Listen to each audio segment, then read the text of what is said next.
درود بر شما. امروز میخوایم این مولتیمتر رو با هم بررسی کنیم. از شرکت FNRC مدل DMT99. ما قبل از اینکه بخوایم یه دستگاه رو بخریم، اول بهتره عملکردهای اون دستگاه رو ببینیم. با قابلیت‌هاش، نقاط قوتش و عملکردهای کلیش آشنا بشیم و بعداً ببینیم که این دستگاه یا این مولتیمتر برای نیاز ما مناسب هست یا نه. من تمامی بخش‌های این مولتیمتر رو براتون شرح میدم. لینک خرید مستقیم این محصول رو هم داخل توضیحات براتون قرار میدم از شرکت FNRC. حالا ببینیم داخل جعبه چه چیزهایی وجود داره. این جعبه دستگاه هست. بازش کنم.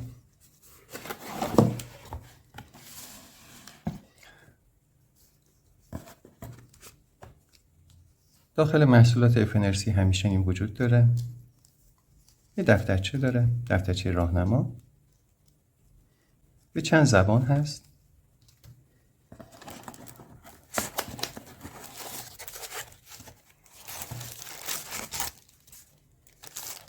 این خود دستگاه هست.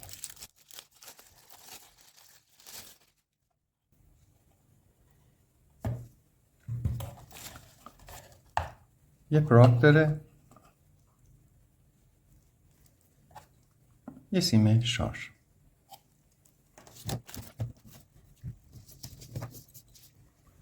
داخل دفترچه نحوه استفاده از ابزار نوشته شده. جنس پراپا تقریبا معمولیه. پراپای سوزنی هست.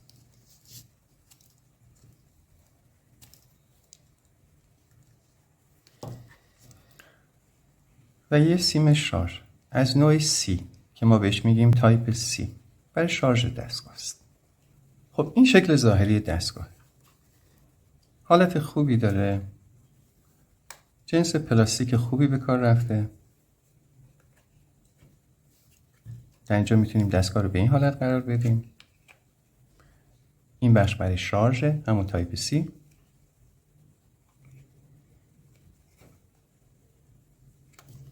در اینجا یک حفره هست که احتمالاً باید برای ریست باشه. هنوز دستگاه رو تست نکردم. بخش نمایشگر دستگاه 5 تا دکمه در اینجا و 3 تا ورودی. یه ورودی کام یا مشترک داره.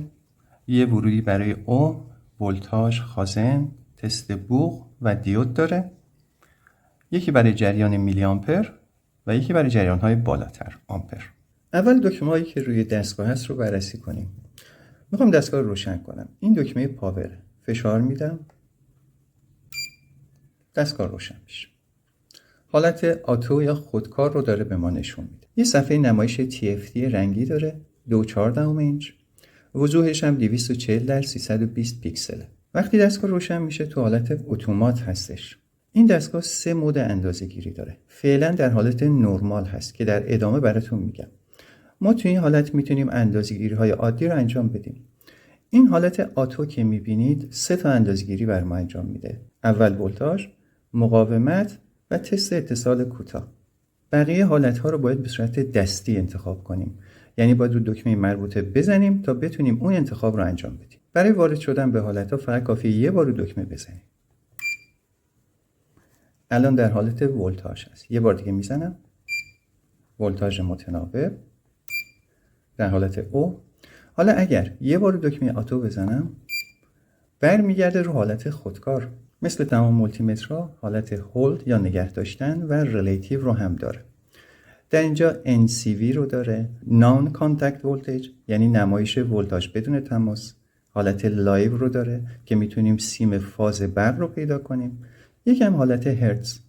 علامت دما رو هم در اینجا گذاشته، یعنی تمپریچر یا دما رو هم میسنجه.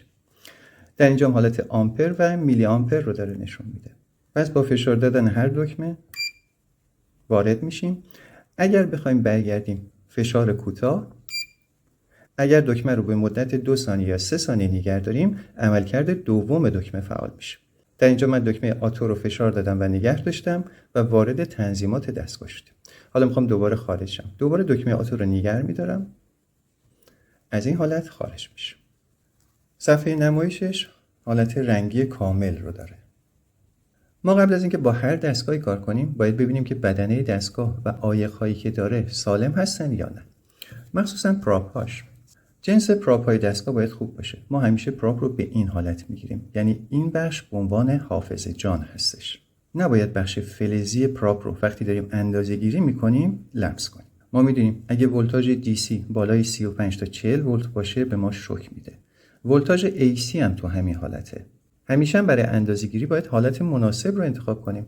مثلا برای انتخاب فرکانس ما هیچ وقت در حالت آتو قرار نمیگیریم، بلکه باید بیایم دکمه فرکانس رو فعال کنیم که در ادامه همه رو براتون خواهم گفت. در اینجا یک سطح نمایشگر باتری هست. اگر باتری دستگاه کم بشه احتمال خطا در اندازه‌گیری زیاده. پس همیشه باتری رو پر نگه داریم. خب حالا بریم عملاً از دستگاه استفاده کنیم. برای استفاده از دستگاه اول باید پراپ ها رو متصل کنیم. اینجا نوشته کام یعنی مشترک. پراپ مشکی رو اینجا میذاریم. اگر بخوایم جریان رو اندازه‌گیری کنیم، مولتیمتر باید در حالت سری باشه. از این دوتا استفاده میکنیم برای میلی آمپر و آمپر که عملاً بهتون نشون میدم. از اینجا برای اندازه‌گیری ولتاژ، مقاومت، دیود و غیره استفاده میکنیم. پس پراپ قرمز رو اینجا میذارم. در حالت خودکار ما 3 گزینه رو بیشتر نمیتونیم اندازه بگیریم. ولتاژ، مقاومت و اتصال کوتاه. برای اینکه اندازه‌گیری راحت‌تر باشه من از این سرپراپ‌ها استفاده میکنم. اینا همراه دستگاه نیستن. اول میخوایم مقاومت رو اندازه بگیریم. در حالت آتو مقدار مقاومت رو نشون میده.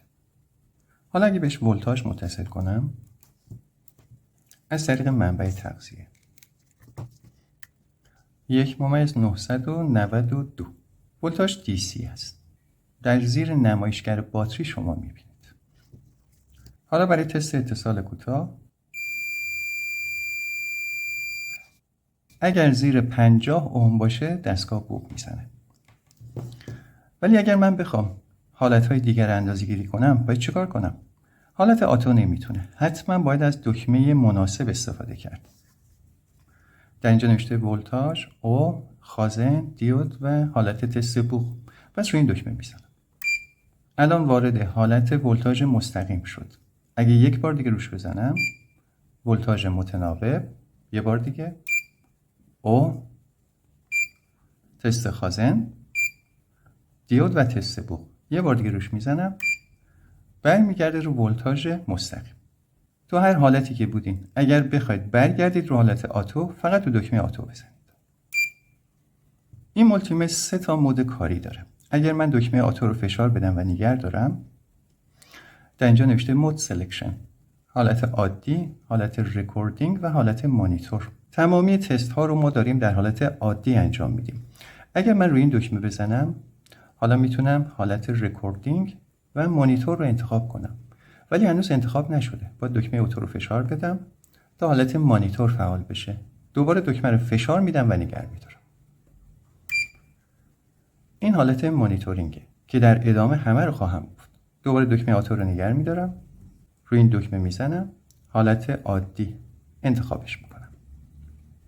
دوباره با این دکمه برمیگردم. میام پایین.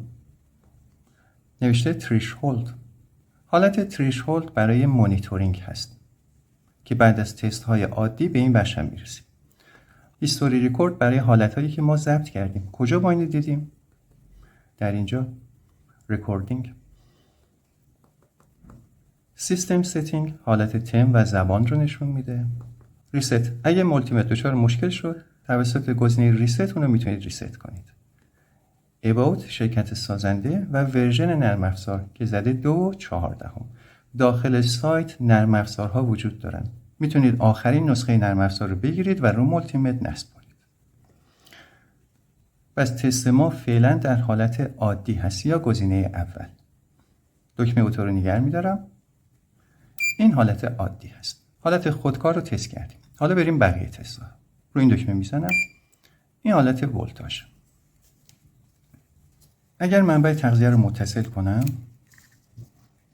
شما ولتاژ رو میبینید. ولتاژ رو افزایش میدم. بلافاصله به ما نشون میده. گزینه دوم ولتاژ متناوب هست. مثل ولتاژ برق شهر، ولتاژ ترانس ها و غیره. شبیه ولتاژ DC. گزینه سوم مقدار اوم هستش. یک مقاومت رو متصل میکنم. میزان مقاومت رو به ما نشون میده. یه نکته رو براتون بگم. اگر روی بورد در حال اندازه‌گیری هستید، قبل از اینکه حالت‌ها رو تغییر بدید، پراپ‌ها رو جدا کنید. به عنوان مثلا شما دارید یک قطعه رو در اینجا تست میکنید.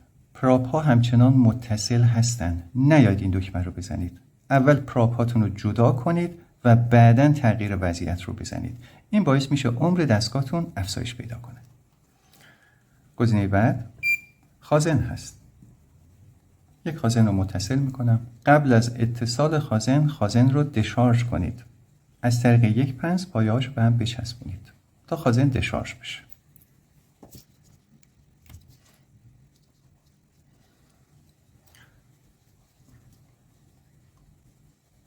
مقدار خازن رو داره به ما نشون میده. اگر ظرفیت خازن زیاد باشه، زمان بیشتری طول میکشه تا بتونه ظرفیت رو بهتون نشون بده. خازن رو جدا کنم. تست دیود. یک دیود رو متصل میکنم. آنود و کاتود دارم برعکس میزنم. چیزی به ما نشون نمیده. دیود رو برعکس میکنم. سر خطدار کاتود، سری که خط نداره آنود. 618 میلی ولت. پس اینم تست دیود. تو همین وضعیت تست بوق رو هم داریم. یعنی اگه دوتا پراپا رو به هم بزنم، دستگاه بوق میزنه. یه بار دیگه روش میزنم. برگشت به حالت ولتاژ مستقیم. خب تا اینجا رو متوجه شدیم. حالا دوباره میرم رو تست او. یک مقاومت رو متصل میکنم. در اینجا رو دکمه هولد یک بار میزنم. دکمه هولد فعال میشه و مقدار رو بر ما نگه میداره. حالا اگه یه بار دیگه روش بزنم، این دکمه غیر فعال میشه. حالا برای حالت ریلیتیو یا اندازه‌گیری نسبی، من اینو ببرم رو ولتاژ. فرقی نمیکنه. میخوام اینجا راحت تر ببینید. دکمه رو فشار میدم و نگه میدارم. حالت ریلیتیو فعال میشه. تو این حالت مقدار فعلی رو به عنوان مرجع در نظر میگیره. تغییرات رو نسبت به اون نمایش میده. حالا اگه بخوام از این حالت خارج بشم، یک بار دیگه روش فشار میدم و نگه میدارم. حالت ریلیتیو خارج میشه. تو تمامی اندازه‌گذاری ها کار میکنه. من مثال رو ولتاژ زدم. حالا یه بار دیگه رو دکمه آتو میزنم. برمیگرده رو حالت خودکار. حالا NCV، لایو و هرتز. حالا دستوراتی که داخل این دکمه هست رو با هم بررسی میکنیم. NCV نمایش ولتاژ بدون تماس، لایو فاز برق رو نشون میده، هرتز و دما. یه بار روش میزنم. الان حالت سانتیگراد فارنهایت، درجه حرارت رو داره نشون میده. اگر سنسور دارید به اینجا متصل کنید. یه مثال بزنم. پراپا رو خارج میکنم.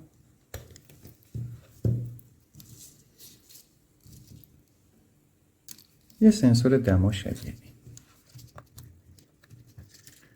حالا به کمک این سنسور دما رو اندازه میگیریم. اگه سنسور رو نگه دارم، دقت بفرمایید دما بالاتر رفت. پس این عملکرد دما. دوباره دکمه رو فشار میدم. حالت هرتز یا فرکانس. میخوام از فانکشن ژنراتور استفاده کنم. پراپا رو دوباره جا میزنم.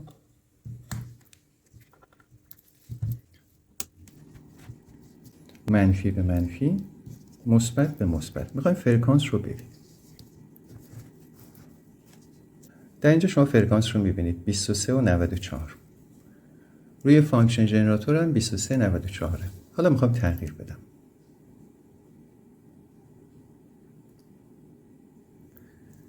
الان روی 19 کیلوهرتزه.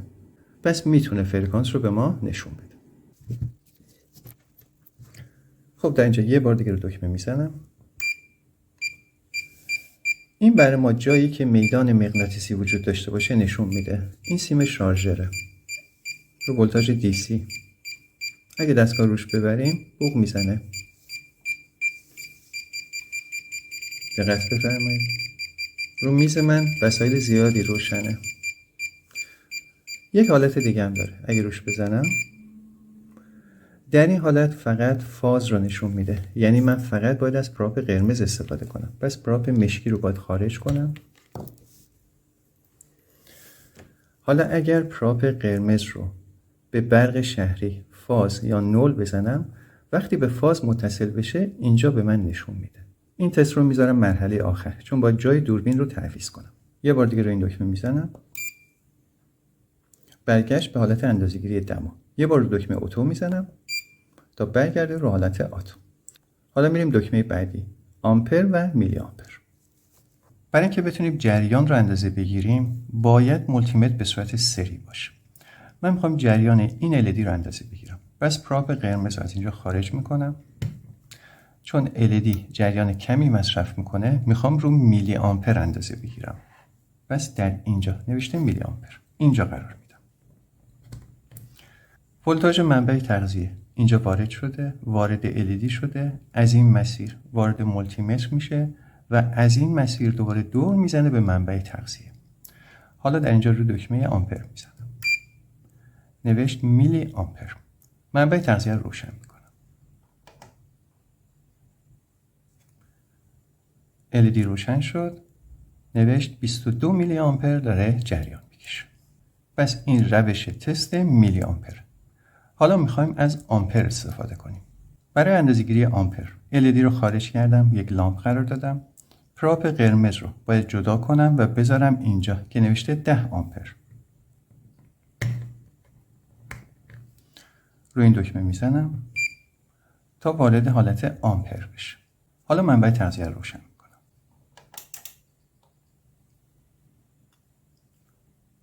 دقت بفرمایید 1.7 آمپر داره جریان میکشه. پس برای تست آمپر مولتیمتر باید به حالت سری قرار بگیره. به میلی آمپر و آمپر هم دقت بفرمایید. خب برگردیم به مودهای کاری. در ابتدای ویدیو براتون گفتم این دستگاه 3 مود کاری داره. دکمه آتو رو فشار میدم و نگه میدارم. مود عادی، ضبط و مانیتور. چند تا گزینه هم اینجاست. ما در حالت مود عادی داشتیم کار میکردیم. گزینه تریشهولد مربوط به مانیتور. هیستوری ریکورد مربوط به ریکوردینگه. این دوتا رو من با این شرح میدم. بس فعلا میخوام سیستم ستینگ رو بگم. با این دکمه میام پایین. شما میتونید تم 1 یا تم 2 رو انتخاب کنید و زبان. گزینه ریست هم که براتون گفتم. گزینه ابوت هم مربوط به نرم افزار. حالا دوباره میریم بالا. در اینجا نوشته تریشهولد. به چه دردی میخوره؟ اگر من بخوام دستگاه محدوده خاصی رو به ما نشون بده. به عنوان مثال میخوام ولتاژ یا جریان رو تو یک محدوده خاص به ما نشون بده. ولتاژ نوشته -205 تا 220 ولت. روی این دکمه میزنم، میام اینور، میام رو 220 رو دکمه اتو میزنم. میام اینور، مقدارشو کم میکنم. آوردم روی 10 ولت. در اینجا نوشته 10 ولت. یعنی اگر دستگاه ولتاژ بیشتر از 10 ولت وارد بشه به من هشدار بده. ولی کجا به من نشون میده؟ در اینجا روی این دکمه میزنم و میرم در حالت مود. دوباره میام اینور، میام حالت مانیتور. رو دکمه آتو میزنم تا تایید بشه. حالا آتو رو نگه میدارم. این حالت مانیتور هست. رو این دکمه میزنم. ولتاژ متناوب، ولتاژ مستقیم. بس رو این دو حالت کار میکنه.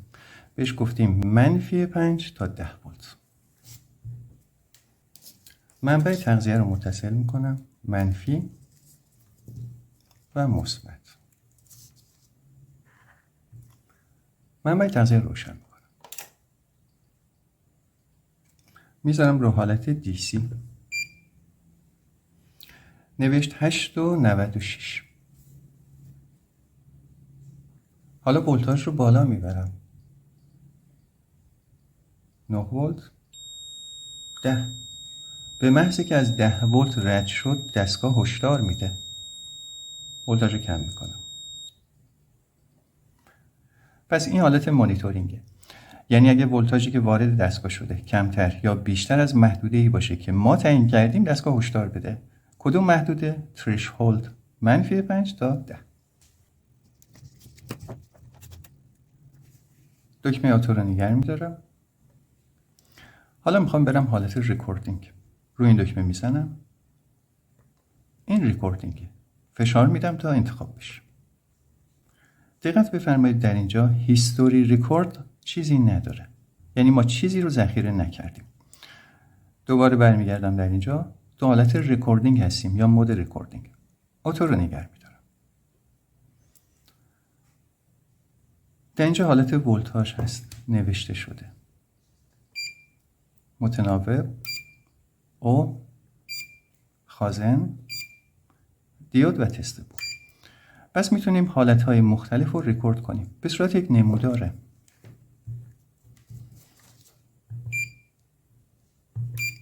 در حالت او دقت بفرمایید. دو تا پراپ رو گرفتم. نمودار داره حرکت میکنه. حالا اگه بزنم به هم،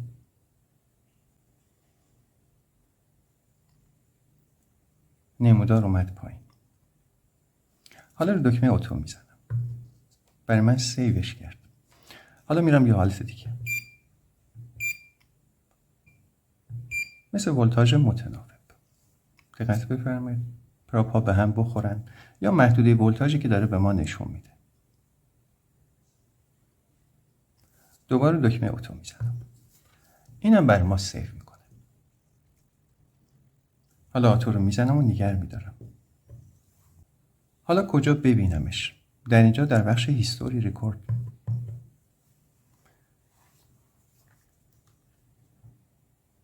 همون دوتایی که ضبط کرده بودیم. پس مود ریکوردینگ میتونه نمایش حداکثر و حداقل مقادیر و منحنی‌ها رو به ما نشون بده. تا 30 تا رکورد هم میتونه بر ما ذخیره کنه. اگه پر بشه قدیمی‌ها رو پاک میکنه و جدیدا رو جایگزین میکنه.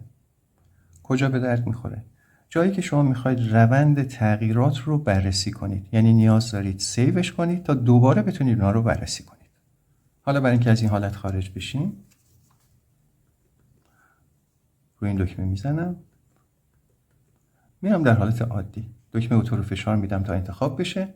یک بار دیگه فشار میدم تا از این حالت خارج بشه. این حالت خودکار هست که ما اندازه‌گیری های عادی رو با این انجام میدیم. خب این یک بررسی اجمالی از این دستگاه بود. FNRC مدل DMT99.